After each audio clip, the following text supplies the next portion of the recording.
Halo,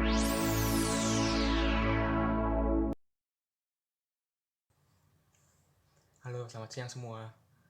Pada kali ini saya akan menjelaskan tentang teori behavioral. Nah, untuk pertama-tama perkenalkan, nama saya Vincentius Arkalis. Saya berasal dari Prodi Bimbingan dan Konseling Universitas Atmajaya angkatan 2018. Nah, sekarang saya akan memulai pada penjelasan tentang apa sih itu teori behavioral. Nah, teori behavioral itu secara umumnya adalah teori yang mempelajari tentang perilaku yang nampak, perilaku yang timbul. Nah, jadi di sini tuh sebenarnya teori behavioral ini ada kaitannya dengan psikoanalisis. Nah, kalian sudah tahu kan teori psikoanalisis itu seperti apa. Nah, di psikoanalisis tersebut itu ada yang namanya alam bawah sadar. Nah, kalau alam bawah sadar itu kan kayak tidak nampak gitu kan, tidak real gitu, tidak nyata. Contoh misalkan seperti kalian sedang tidur terus mimpi. Nah, mimpi kalian tuh nanti seperti kayak apa ya, bebas lah gitu, kayak misalkan kalian mau mimpi buruk atau mau mimpi indah. Misalkan satu contoh mimpi kalian habis dikejar-kejar seekor anjing. Kalian di mimpi itu kalian dikejar anjing, kemudian kalian lari secepat mungkin, kemudian tiba-tiba kalian sambil berkeringatan di dalam mimpi tersebut, terus kemudian kalian sambil tarik nafas capek. Nah, kemudian setelah bangun nanti kalian akan merasakan tuh, kok tiba-tiba baju saya basah seperti itu, kok tiba-tiba saya keringetan, terus saya kayak habis sesak napas gitu. Nah, itu contohnya dari alam bawah sadar, kayak seperti mimpi tadi. Itu contoh yang tidak nyata. Nah, berhubungan dengan behavioral ini, kita di sini adalah membahas tentang perilaku yang nampak atau perilaku yang real. Contoh misalkan seperti, oh si A ini orangnya ini nih apa, baik nih karena, nah baiknya itu dari segi apa nih, misalkan contoh dia baiknya karena sering menolong orang, sering memberikan sedekah, sering membantu teman yang sedang kesusahan dalam mengerjakan tugas atau skripsi, seperti itu contohnya. Nah, kemudian behavioral itu juga dikaitkan dengan sebagai teori belajar. Mengapa seperti itu? Nah, begini. Jadi teori belajar itu dikaitkan dengan dua hal penting, yaitu pengalaman dan lingkungan. Nah, pengalaman misalkan kalian selama hidup ini atau selama kalian hidup itu, kalian kan udah banyak tuh mendapatkan pengalaman dari luar, kayak misalkan ikut kegiatan, ikut organisasi, kemudian kayak kerja, kuliah dan segala macam tuh kan banyak tuh. Nah, dari kecil juga kalian kan pasti juga dapat pengalaman tuh, kayak dari sekolah, kayak kan di sekolah ngapain, kayak belajar, terus kayak pacaran lah gitu, kemudian ya kayak mengerjakan tugas dan segala macem. Nah, itu kan kalian kan banyak tuh udah kayak banyak dapat pengalaman dari kecil hingga sekarang. Nah, itu yang akan nanti membuat diri kita tuh menjadi, dari semua pengalaman yang dari kecil hingga sekarang itu akan membuat seperti kita membuat seperti perilaku yang akan muncul pada kita saat ini. Nah, kemudian ada lingkungan. Nah, lingkungan ini sebenarnya juga berpengaruh loh teman-teman.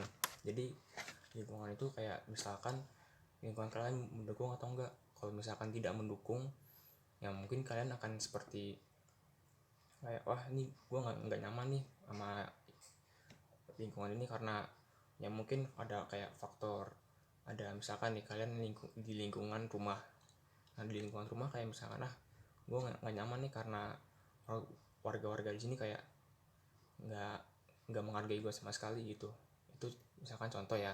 Nah, kayak gitu, jadi kalian kayak mempunyai persepsi yang, oh ini lingkungan ini nggak nyaman nih, berarti gue harus ngapain ya, harus cari yang nyaman lah gitu. Nah, itu contoh lingkungan. Nah, kalau misalkan ada nih lingkungan yang baik, kayak misalkan lingkungan teman pergaulan lah, kayak itu contohnya. Misalkan saya seneng nih apa, punya teman yang sering merangkul saya kalau lagi susah, terus sering membantu saya kalau saya sedang kesusahan, kemudian juga ya sering, ya pokoknya sering membantu lah, sering mengingatkan kalau misalkan saya ada berbuat salah, saling diingatkan. Kemudian terus dia teman-teman saya sering merangkul saya untuk menjadi yang positif, seperti itu kalau misalkan dari lingkungan yang sehat. Nah, kemudian dari kedua itu, pengalaman dan lingkungan itu akan ditimbulkan menjadi satu, yaitu seperti perubahan perilaku. Nah, perubahan perilaku itu yang tadi yang saya jelaskan tadi sudah dapat dari pengalaman dan lingkungan. Nah, mau lingkungan yang positif atau negatif, mau dari pengalaman yang apapun didapat, nah itu akan dijadikan satu, akan menjadi perubahan perilaku. Nah, jadi dari hasil pengalaman, dari hasil lingkungan, baik negatif maupun buruk, atau baik juga positif maupun baik, nah nanti itu akan berpengaruh kepada perilaku kita saat ini. Jadi perilaku kita yang dibentuk pada saat ini sudah dihasilkan dari pengalaman kita dan lingkungan kita. Nah, misalkan perilaku kita punya perilaku yang sopan, atau perilaku yang kita tuh terus menghargai orang tua, terus menghormati orang yang lebih tua dari kita misalkan. Terus kemudian juga ada yang kita saling tolong menolong, saling membantu bila ada orang yang sedang mengalami kesulitan apapun itu. Nah, itu contoh perilakunya seperti itu. Jadi dari pengalaman yang kita temukan sehari-hari, maupun itu pengalaman positif maupun negatif, nah itu juga bakal kepengaruh juga dari dalam perilaku kita saat ini. Dan juga lingkungan juga, kalau misalkan lingkungan mau lingkungannya positif, mau lingkungannya negatif tadi yang sudah saya bilang, itu juga akan terpengaruh sampai perilaku kita saat ini. Itu akan membentuk kita. Nah, kemudian dari hasil perubahan perilaku tersebut, itu akan menjadikan hasil belajar. Nah, apa sih hasil belajar ini? Jadi kita dari perilaku itu kita tuh belajar gitu loh. Oh, ternyata gue tuh berperilaku kayak ini tuh kayak, oh jadi karena gue dapatkan pengalaman yang seperti ini, yang baik ataupun buruk. Terus gue juga, aduh gue kok bisa jadi begini ya, bisa menjadi berperilaku yang baik gitu loh, karena mungkin karena pengaruh lingkungan juga yang positif. Nah, kalau yang negatifnya misalkan contoh nih, perilaku yang negatif itu kayak, kenapa ya kok gue bisa sering-sering berantem, terus sering mendapatkan omongan yang jelek dari orang karena sikap gue ya, karena sikap gue yang selalu ini ya, menghina orang ya. Nah, itu juga tuh karena misalkan salah satu contoh dari kayak lingkungan kalian yang buruk, ataupun juga kalian mendapatkan pengalaman yang buruk, itu berpengaruh juga dari hasil yang masa lalu sampai sekarang gitu. Kemudian nah di sini ada nih, kalau teori behavioral kan pasti kan ada tokohnya ya, ada tokoh penemunya seperti itu. Nah, di sini saya akan menjelaskan dari mungkin tiga tokoh penting. Yang pertama ada Ivan Pavlov, kemudian B.F. Skinner, dan yang ketiga adalah Albert Bandura. Nah, jadi mereka ini adalah penemu dari teori pengembangan behavioral. Jadi mereka tuh yang mengembangkan teori ini untuk bisa dikembangkan lagi menjadi satu, kemudian akan disebarluaskan menjadi teori behavioral yang secara utuh gitu. Jadi maksudnya adalah misalkan contoh nih. Nah, kita masuk pada filosofi yang pertama. Dari filosofinya si teori behavioral ya. Nah, dari ketiga tokoh ini, si Pavlov itu kan mengungkapkan classical conditioning. Nah, yang kemudian kalau yang si Beavina tuh dia tuh mengungkapkan operant kondisional. Nah, kalau yang si Bandura tadi, Albert Bandura, itu dia mengungkapkan tentang social learning. Nah, apa sih itu dari ketiga itu kata-kata tersebut? Nah, kita masuk pada filosofi yang pertama. Jadi manusia itu berperilaku sebagai respons stimulus dari lingkungan. Nah, itu adalah contoh dari classical conditioning. Itu dari nah, itu dari contohnya Ivan Pavlov. Kemudian respon terhadap sesuatu yang ingin dicapai, atau sesuatu yang ingin dicapai itu adalah sebenarnya dari teorinya si B.F. Skinner. Kemudian yang terakhir adalah meniru orang lain. Itu dari social learningnya Albert Bandura, seperti itu. Jadi kalau misalkan digabung menjadi satu, manusia berperilaku sebagai respon terhadap stimulus tertentu dari berbagai lingkungan, baik buruk atau negatif, atau baik positif ataupun segala macam. dan kemudian dia berespon terhadap sesuatu yang ingin dicapainya, dan juga meniru dari stimulus dari orang lain seperti itu.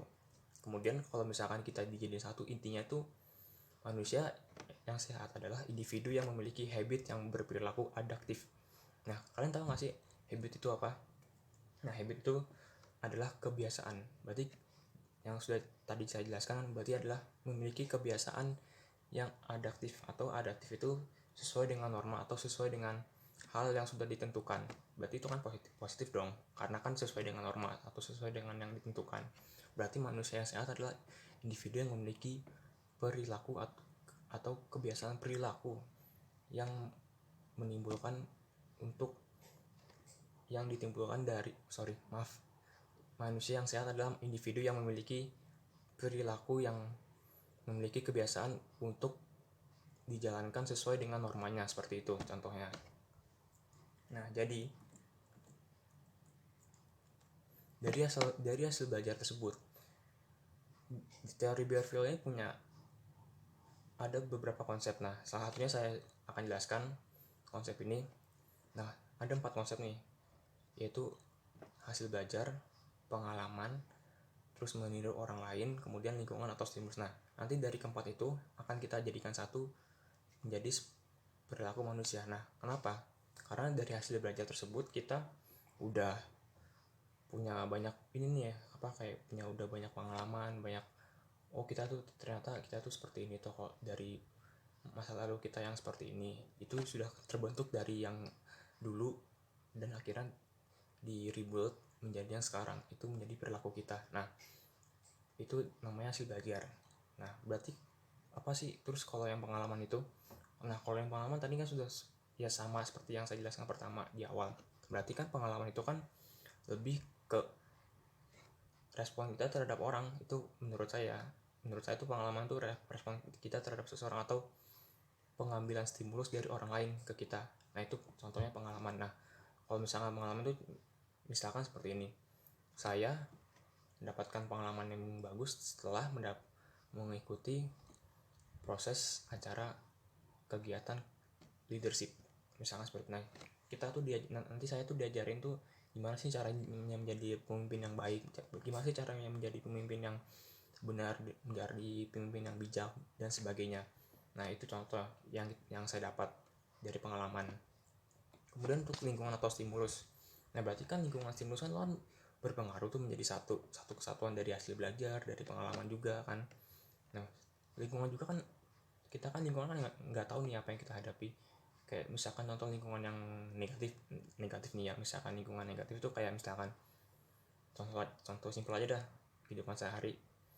Kalau misalkan kita nih lagi sama teman kita, 3 teman kita misalkan ya, segeng lah di ibaratkan itu. Nah, di geng kita ini kita kayak merasa aduh, kok geng kita tuh kayak maunya yang negatif terus bawaannya, kayak misalkan tawuran, terus kayak ngerokok, narkoba. Nah, itu sebenarnya tidak baik untuk ditiru. Kalau untuk secara pengalaman yang nyata ya, itu tidak untuk ditiru, karena itu bisa berdampak negatif untuk kedepannya. Kayak misalkan dampaknya itu kan besar tuh kalau kayak gitu kan, pasti kan kita juga berubah perilakunya seperti itu. Jadi diusahakan untuk tidak mengikuti. Jadi kita itu merespon atau menangkap, berarti kita tidak harus mengikuti yang ini, atau kita bisa saja memperingati kalau misalkan teman kita tuh melakukan cara yang salah seperti itu. Nah, kemudian kalau misalkan untuk meniru dan ditiru, nah itu sebenarnya kita ya sebenarnya sama aja sih, kayak misalkan pengalaman mengambil ilmu dari apa yang disampaikan oleh orang lain kepada kita, dan itu akan kita jadikan motivasi sendiri, dan itu akan membuat diri kita menjadi ya perilaku yang kita tunjukkan sekarang dari hasil orang lain gitu. Jadi misalkan contoh nih, kayak tadi saya udah bilang kan cerita saya mengikuti kegiatan leadership.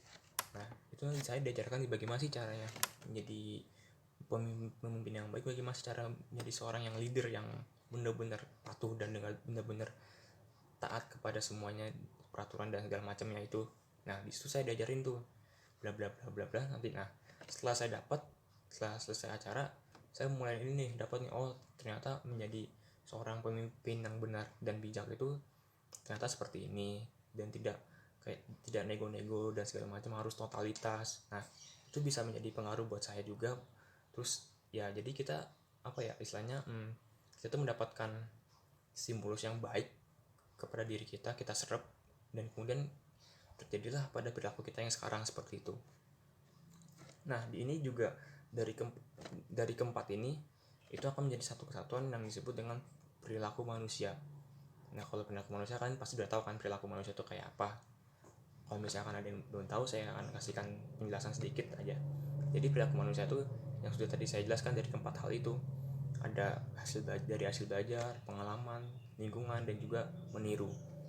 Nah jadi dari satu kesatuan itu, dari keempat itu dijadikan satu menjadi perilaku manusia. Jadi perilaku yang ditimbulkan manusia pada saat ini juga, sehingga saat ini juga dari pengalaman masa lalu, dari lingkungan yang ada di sekitar, atau dari lingkungan yang dulu sampai sekarang, kemudian dari hasil belajar yang sudah kita ambil dari setiap pengalaman, kemudian juga dari hasil meniru dan ditiru dari orang lain seperti itu.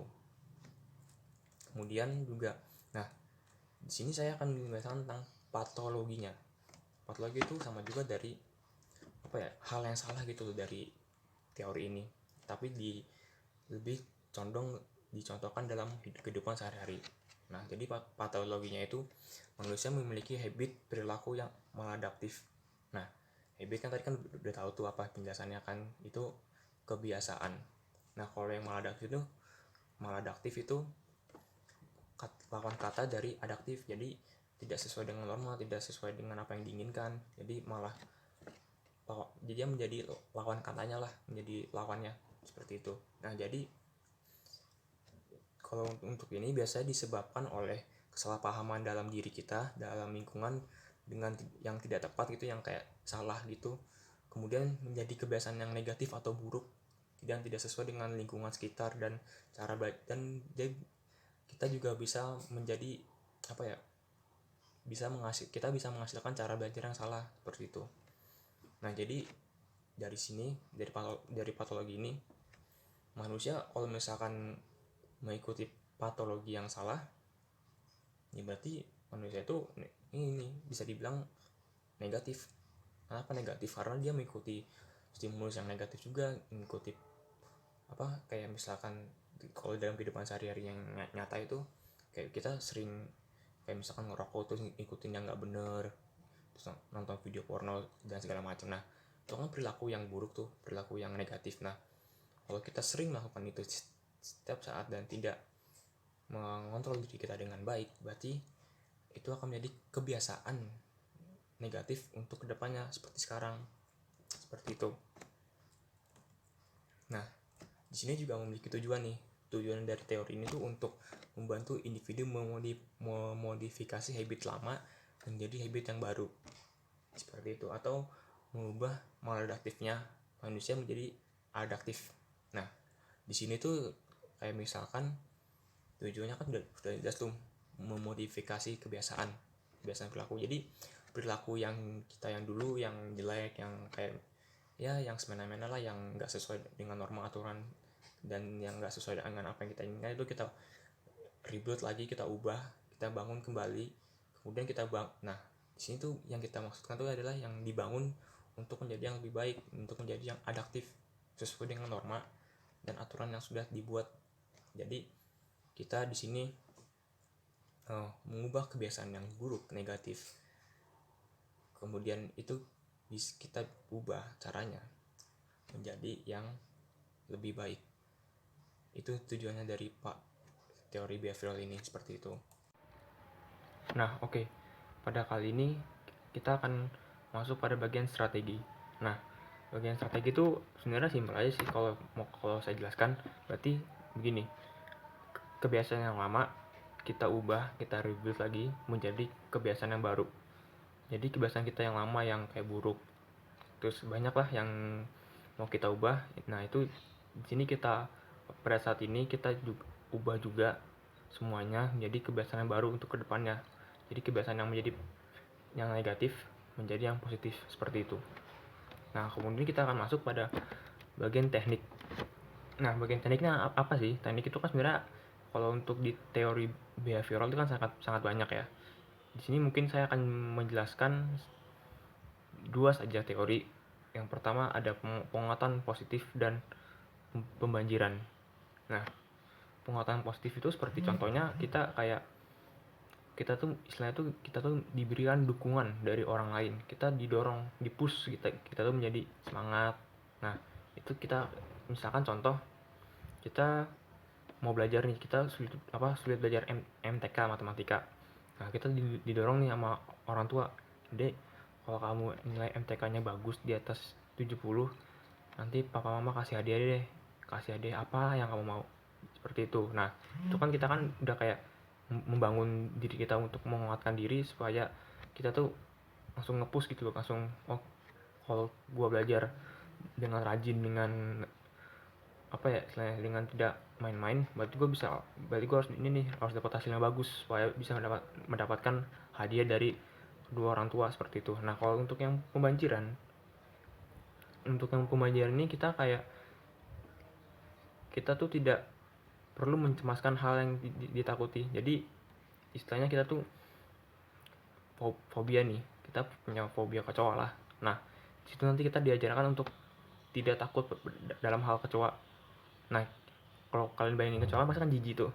Nah, di sini kita tuh diajarin untuk kita tuh terus ngeliatin kecoa itu sampai benar-benar kita tuh punya prinsip, oh gue berani sama kecoa, gue nggak takut nih sama kecoa, ini kecoa apa nih, kecil doang gitu. Nah, seperti itu nanti akan diubah juga dalam pola pikir kita. Nah, sekarang kita akan masuk pada bagian analisis kasusnya. Nah, kalau untuk analisis kasus mungkin bisa diambil dari pengalaman saya pribadi ya. Nah, jadi dulu tuh saya takut banget sama yang namanya kecoa. Kecoa kecil gitu saya takut, bener, serius. Dulu ya, waktu zamannya SD sampai SMP. Nah, di situ saya apa ya, takutnya itu karena saya tuh sering dijejelin atau sering dikasih kecoa gitu loh. Ini kecoa digituin, dijejelin lah istilahnya lah, ditakut-takutin. Nah, akhirnya sampai saya takut, benar-benar takut banget, dan akhirnya saya mempunyai prinsip, oh berarti saya ini nih apa, aduh takut nih kecoa nih, ntar kecoa ini lagi apa, ngegigit atau ya apalagi tuh ya. Pokoknya saya jijik lah sama kecoa, seperti itu.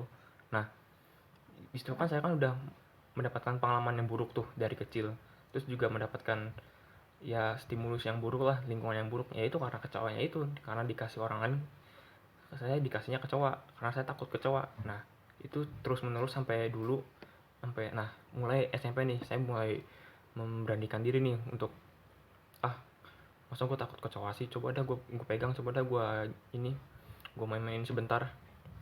Dan akhirnya saya mencoba untuk memberanikan diri untuk mengubah kebiasaan saya yang lama. Akhirnya dulu saya waktu itu pernah megang sapu sama sapu lidi, itu saya usir-usirin tuh kecoa satu. Waktu itu ada di kamar saya usirin. Nah, ketika saya usir keluar rumah maksudnya, nah itu saya mulai, oh ternyata saya berani sama kecoa. Kecoa tuh cuma ya kecil aja gitu loh. Jadi lah, buat apa takut sama kecoa gitu, ya harus berani dong sama kecoa, masa sama kecoa ya takut. Nah, itu di situ saya mulai dapatkan hasil belajar yang positif, dan itu bisa merubah perilaku saya menjadi yang tadinya takut dan akhirnya bisa menjadi yang berani sama kecoa, seperti itu. Jadi saya sampai sekarang pun sudah memiliki prinsip saya berani sama kecoa, karena saya dulu mencoba untuk mengubah perilaku saya yang takut itu menjadi berani, seperti itu. Oke teman-teman, terima kasih untuk penjelasan dari saya. Terima kasih untuk sudah mendengarkan informasi dari saya, dan selamat siang.